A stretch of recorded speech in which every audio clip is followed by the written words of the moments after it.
तस्य धीमहि धियो यो नः प्रचोदयात्।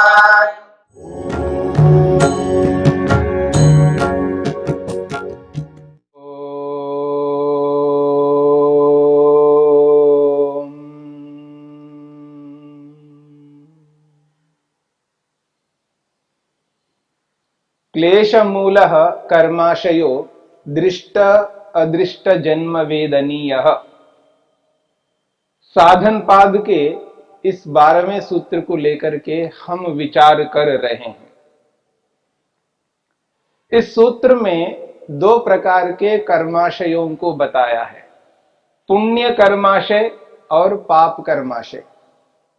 ये दोनों प्रकार के कर्माशय काम से, लोभ से, मोह से और क्रोध से उत्पन्न होते हैं। काम, क्रोध, लोभ, मोह ये अविद्या, अस्मिता, राग, द्वेष और अभिनिवेश रूपी क्लेशों के कारण से कहे जाते हैं। यानी इन 5 क्लेशों को ही काम, क्रोध, लोभ, मोह कहा जाता है। इसलिए इन क्लेशों से 2 प्रकार के कर्माशय बनते हैं। एक कर्माशय जिसे पुण्य कर्माशय कहते हैं और दूसरा कर्माशय उसको पाप कर्माशय कहते हैं। जब तक ये क्लेश रहेंगे आत्मा के साथ में, तब तक पाप कर्माशय और पुण्य कर्माशय इन दोनों को निरंतर मनुष्य बनाता रहेगा। इनसे छुटकारा पाना है तो व्यक्ति को ऐसे ऐसे कर्म करने होंगे जिनके कारण से मनुष्य के पुण्य कर्म बढ़ते जाए और पाप कर्म कम होते जाए, और क्रिया योग के माध्यम से उन पुण्य कर्मों को सर्वाधिक उत्कृष्ट बनाता हुआ व्यक्ति निष्काम कर्मों में प्रवेश कर सकता है। और निष्काम कर्मों में प्रवेश करके व्यक्ति क्लेशों को सर्वथा रोक सकता है। विवेक वैराग्य को प्राप्त करके उन क्लेशों को नष्ट कर सकता है। तब जाकर के ये कर्माशय बनना बंद हो जाएगा। उस स्थिति में जन्म और मृत्यु रूपी इस संसार रूपी चक्र से ऊपर उठ करके मुक्त हो जाएगा, मोक्ष को प्राप्त कर लेगा, बार बार जन्म और मरण के चक्र में फिर नहीं आएगा। ऐसी स्थिति को प्राप्त करने के लिए योग ने विधान किया है, ऐसे ऐसे साधनों को अपनाया जाए जिन साधनों को अपना करके व्यक्ति योगाभ्यास के माध्यम से अपने लक्ष्य को पूर्ण कर सकता है, क्लेशों को नष्ट कर सकता है। पिछले प्रसंग में हमने यह विचार किया था कि शीघ्र फल देने वाले कर्माशय किस प्रकार बनते हैं, और वो कर्माशय भी पुण्य कर्माशय। तो महर्षि वेदव्यास ने स्पष्ट किया, तीव्र संवेगेन मंत्र तप समाधि भी निर्वर्तितः ईश्वर देवता महर्षि महानुभावानाम आराधनाद् वा यह परिनिष्पन्नः स सद्यः परिपच्यते पुण्य कर्माशयः। महर्षि वेदव्यास ने स्पष्ट किया है, जो तीव्र संवेग से मंत्र को यानी जप को, ध्यान को, उपासना को, तप को और समाधि को अपना करके और ईश्वर प्रणिधान को अपनाते हुए, देवता यानी विद्वानों की सेवा करते हुए, महर्षियों के ग्रंथों का अध्ययन करता हुआ व्यक्ति और जो महानुभाव श्रेष्ठ लोग हैं इस संसार में, उनके वचनों को सुन करके उनकी सेवा करता हुआ व्यक्ति जब आगे बढ़ता है तो उसके जो कर्म बनते हैं वो पुण्य कर्म बनते हैं, और वो पुण्य कर्म शीघ्र फल देने वाले होते हैं। ये पुण्य कर्मों का फल है जो शीघ्र फल देते हैं। इस प्रकार व्यक्ति करता है, योग को जीवन में धारण करता है, तो उसको जो भी फल उसको चाहता है वो शीघ्र प्राप्त होते हैं, क्योंकि कर्म ही वैसा करता है। और आगे महर्षि वेदव्यास कहते हैं, इसके विरुद्ध यदि व्यक्ति इस प्रकार कर्म करने लगता है तो उसको उन पाप कर्मों का फल भी शीघ्र प्राप्त होता है, क्योंकि जब व्यक्ति पुण्य कर्म नहीं करता है तो पाप कर्म कर रहा होता है, पाप कर्म नहीं कर रहा है तो पुण्य कर्म कर रहा होता है। मनुष्य खाली कभी नहीं रह सकता। कोई भी मनुष्य खाली इसलिए नहीं रह सकता, वो स्वयं क्रतु है, कर्मशील है। हां, निद्रा के वक्त तो खाली रहता है,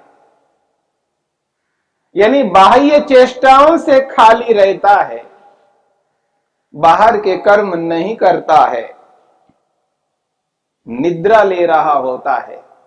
लेकिन जागृत अवस्था में कोई भी मनुष्य खाली नहीं रहता, या तो वो बैठे बैठे मन से कर्म करता जाता है, या वाणी से कर्म करता जाता है, या शारीरिक कोई ना कोई क्रिया कर्म करता रहता है।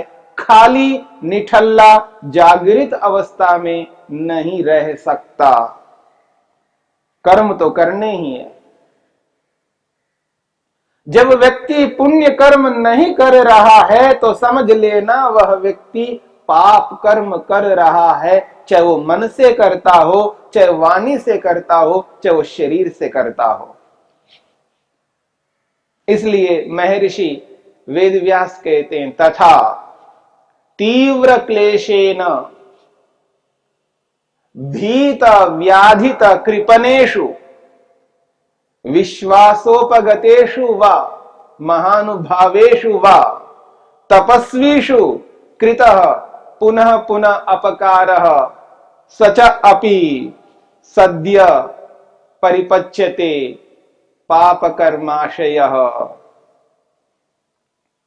महर्षि वेदव्यास कहना चाहते हैं, तथा उसी प्रकार से, जिस प्रकार से पुण्य कर्म करके शीघ्र फलों को प्राप्त करता है, तथा उसी प्रकार से तीव्र क्लेशेन, वहां तीव्र संवेग कहा था पुण्य कर्म के लिए, यहां पाप कर्म के लिए कह रहे हैं तीव्र क्लेशेन, तीव्र क्लेश से युक्त होकर के, यानी उसके अंदर क्लेश, अविद्या, अस्मिता, राग, द्वेष विद्यमान है। और जब जो क्लेश उदार अवस्था में रहता है, जो क्लेश उदार अवस्था में रहता है, उस उदार अवस्था वाले तीव्र क्लेश से, यानी काम से, लोभ से, मोह से, क्रोध से युक्त होकर के व्यक्ति क्या करता है, तो कहा भीत व्याधित कृपणेषु, जो भयभीत व्यक्ति है, पहले से डरा हुआ है, वो डरता है, उसी के प्रति अन्याय करता है, अत्याचार करता है, उसकी हिंसा करता है, उसके साथ असत्य आचरण करता है, उसकी चोरी करता है, उसके साथ गलत व्यवहार करता है, क्योंकि वो भीत, भयभीत है। एक निर्बल व्यक्ति, बलहीन व्यक्ति डरता है बलवान से, और वो जो बलवान है अपने समान बल वाले के साथ में ऐसा नहीं करता है। उस डरे हुए, भय से ग्रस्त निर्बल व्यक्ति को वो डराता रहता है, उसकी हिंसा करता रहता है, उसको दुख देता रहता है, उसके साथ असत्य आचरण करता है। आप लोक में देखिएगा, एक बलवान व्यक्ति है, निर्बल व्यक्ति को वो बहुत डराता रहता है, वो पहले से ही डरता है, उसके डराने से पहले ही वो डरा हुआ है, क्योंकि उसको पता है मैं निर्बल हूं और सामने वाले व्यक्ति बलवान हैं।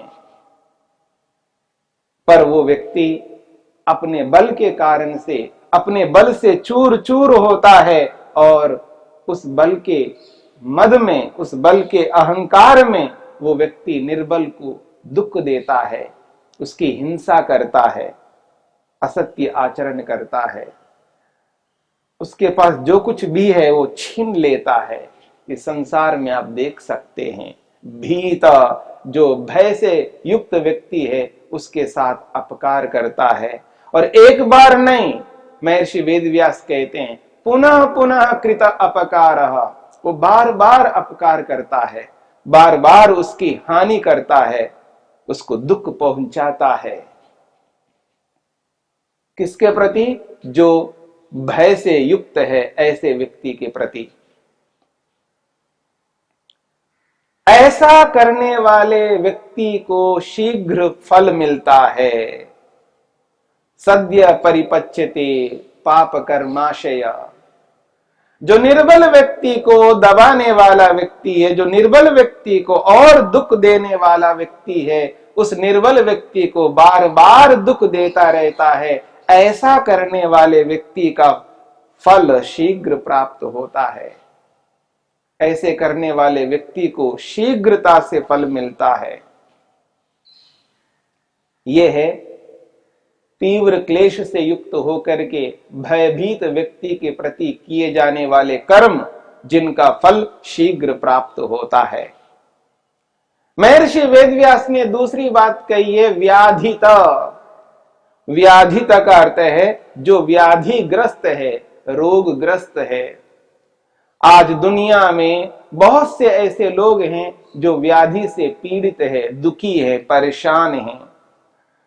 कोई किडनी के कारण से दुखी है, कोई शुगर के कारण से, डायबिटीज के कारण से दुखी है, कोई कैंसर के कारण से दुखी है, कोई एड्स के कारण से दुखी है, कोई टीबी के कारण से दुखी है।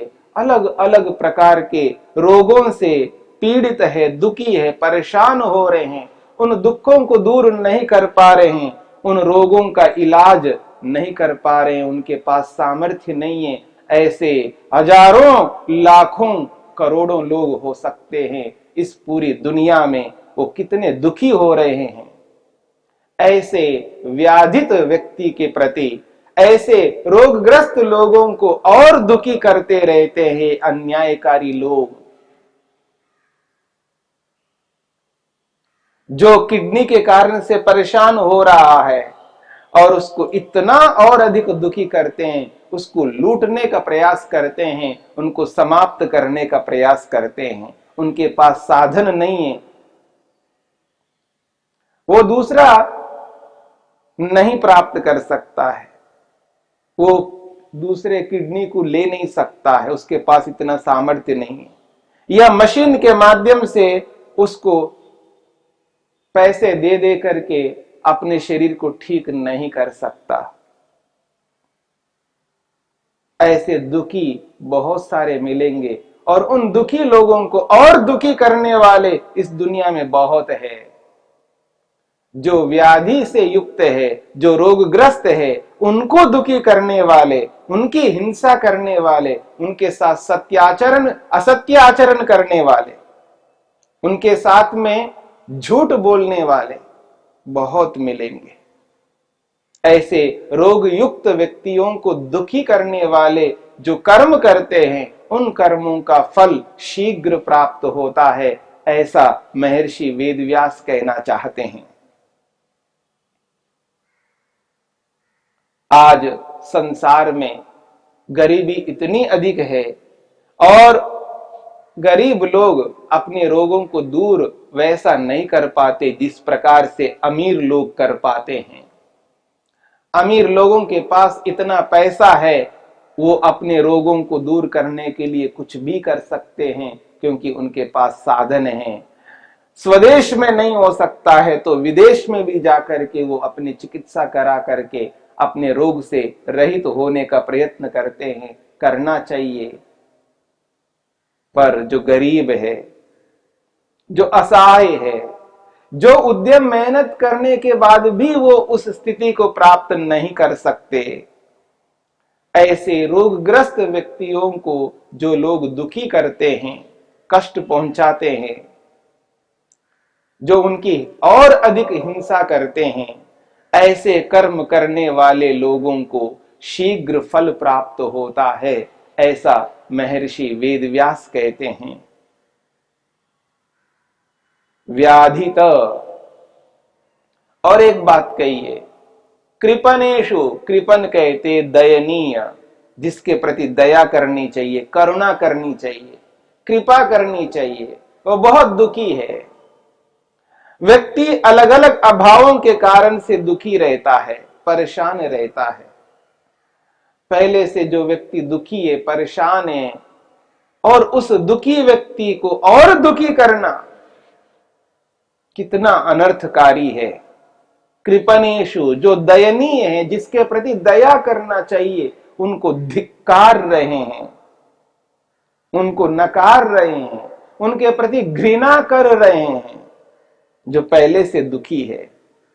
ऐसे दुखी व्यक्ति के दुख को दूर करने के बजाय उसको और दुख देना, और कष्ट देना, और क्लेशित करना कितना अनर्थकारी है, सोच करके देखिएगा।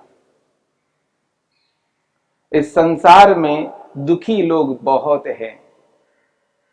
ऐसे दुखियों के प्रति करुणा करना, दया करना, कृपा करना, ये मनुष्य का कर्तव्य है। कोई व्यक्ति भूख से दुखी है, अभाव है, भोजन नहीं है, उस व्यक्ति को और दुखी करना। किसी के पास कपड़े नहीं है, वो दुखी है, उसको और दुखी करना। किसी के पास रहने का आश्रय नहीं है, ऐसे व्यक्ति को और दुखी करना। अलग अलग अभाव हैं, और विशेषकर हमारे इस भारतवर्ष में रोटी, कपड़ा और मकान जिनके पास नहीं है, वो पहले से दुखी है, परेशान है। ऐसे उन लोगों को और दुखी करना और बार बार दुखी करना, ऐसे दुखी करने वाले लोगों को शीघ्र फल देता है परमपिता परमेश्वर। इसलिए इस बात को समझ करके चलना है। ऐसे पाप कर्मों को हमें नहीं करना है।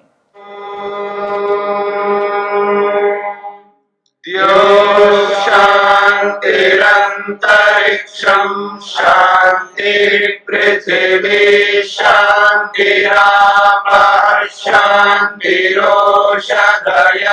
शांतिः वनस्पतयः शांतिर्विश्वे देवाः शांतिर्ब्रह्म शांति सर्वं शांति शांतिरेव शांति क्षमा शांतिरेधि। ओम शांति शांति शांति।